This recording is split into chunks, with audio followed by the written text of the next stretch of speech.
Hi అండి. Chicken కర్రీని మనం చాలా రకాలుగా చేసుకుంటాం కదండీ! ఇదొక వెరైటీ ఆఫ్ చికెన్ కర్రీ అండి. నచ్చితే గనక మీరు ట్రై చేయండి. ముందుగా స్టవ్ మీద బాండీ పెట్టుకొని అందులో కొద్దిగా ఆయిల్ వేసుకొని, కొద్దిగా కరివేపాకు, 2 పచ్చిమిర్చి, 2 ఆనియన్స్‌ని సన్నగా కట్ చేసుకొని వేసుకొని వేయించుకోవాలండి.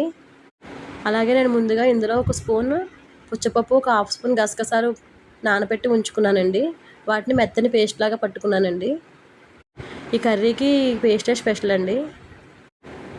ఆనియన్స్ వేగిన తర్వాత అందులోనే చికెన్ కూడా వేసుకొని బాగా వేగనివ్వాలండి.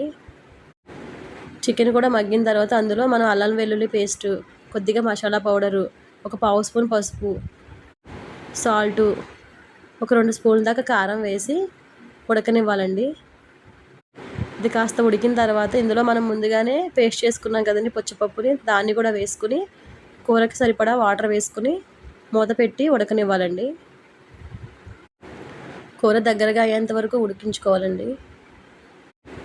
ఉడికిన తర్వాత దించుకొని సర్వ్ చేసుకోవడమేనండి. చాలా టేస్టీగా ఉంటుందండి. నచ్చితే గనక మీరు ట్రై చేయండి. అలాగే ఛానల్‌ని సబ్స్క్రైబ్ చేసుకోండి.